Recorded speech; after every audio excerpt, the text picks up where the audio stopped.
All right, welcome back to Beverage Hunters. How's everyone doing out there? I'm Justin. And Dave. Hey, and I'm Tim. From 50/50 Brewing. Donner's Pass. So this is the Donner Party Porter. 7.2%. The can itself, look at that. We all know I love a good porter. Oh, whoa, oh, okay, well. Ooh, Chocolates and coffee. Coffee. Donnery.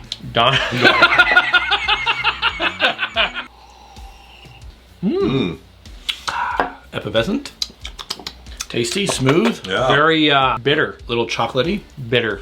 Cacao. Yeah, Cacao, you get all that right off the bat, and it goes kind of light on you. It is light. The flavor is very strong. Yeah, the flavor is strong. The porter's light. Light mouthfeel, Yeah. strong flavor. Yeah.